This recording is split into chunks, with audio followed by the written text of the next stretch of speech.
34장 바빌론 느부갓네살 왕이 그의 군대와 동맹군과 소집 가능한 병력을 총동원하여 예루살렘과 그 주변 성읍들을 전면적으로 공격해 왔을 때 예레미야에게 임한 하나님의 메시지다. 나 하나님 이스라엘의 하나님이 말한다. 너는 유다 왕 시드기야에게 가서 이렇게 전하여라. 하나님의 메시지다. 내 말을 잘 들어라. 내가 이제 이 도성을 바빌론 왕에게 넘겨줄 텐데 그로 인해 이 도성이 잿더미가 될 것이다. 빠져나갈 생각은 아예 마라. 너는 붙잡혀서 그의 죄수가 될 것이다. 너는 바빌론 왕을 직접 대면하고 바빌론으로 끌려갈 것이다.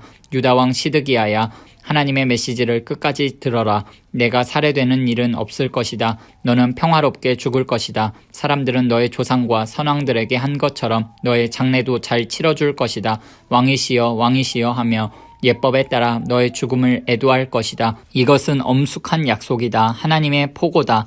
예언자 예레미야가 예루살렘의 유다 왕 시드기야에게 이 메시지를 전했다. 한 자도 빠뜨리지 않고 그대로 전했다. 그때 바빌론 왕은 예루살렘과 유다의 남은 성읍을 향해 맹공격을 퍼붓고 있었다. 그때까지 함락되지 않고 남은 유다의 요새는 라기스와 아세가 두 곳뿐이었다. 하나님께서 예레미야에게 메시지를 전하셨다. 시드기야 왕이 남녀 히브리 종을 해방시켜 주겠다는 언약을 예루살렘 백성과 맺은 다음이었다.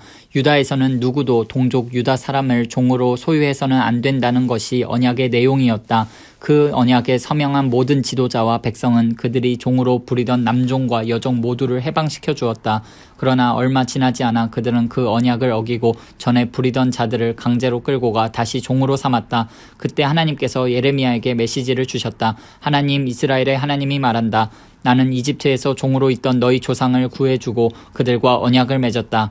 그때 내가 분명히 말했다. 내 동족 히브리 사람이 어쩔 수 없이 자신을 팔아 너의 종이 되더라도 7회째에는 그를 해방시켜 주어야 한다. 그가 6해 동안 너를 섬겼으면 이후에는 그를 자유롭게 풀어주어야 한다. 그러나 너희 조상은 내 말을 완전히 무시했다.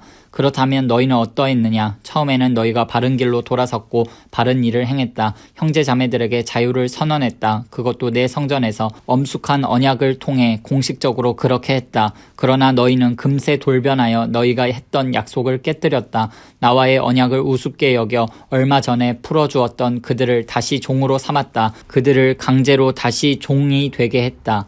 그러므로 나 하나님이 말한다. 너희는 내 말에 순종하지 않았다. 너희 형제 자매들을 풀어주지 않았다. 그러니 이번에는 내가 너희를 풀어주겠다. 하나님의 포고다. 너희를 전쟁과 연병과 기근이 판치는 도살장에 풀어주겠다.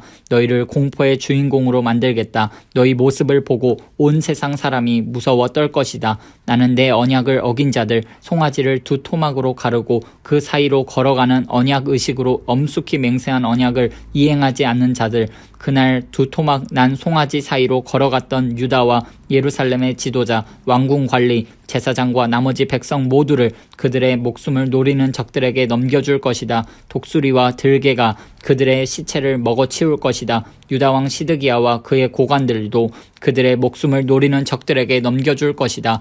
바빌론 왕의 군대가 잠시 물러가겠지만 곧 다시 올 것이다. 내가 명령을 내려 그들을 다시 이 도성으로 불러올 것이기 때문이다. 그들이 쳐들어와 이 땅을 점령하고 모두 불태워 잿더미로 만들 것이다. 유다 주변의 성읍들도 같은 운명을 맞을 것이다.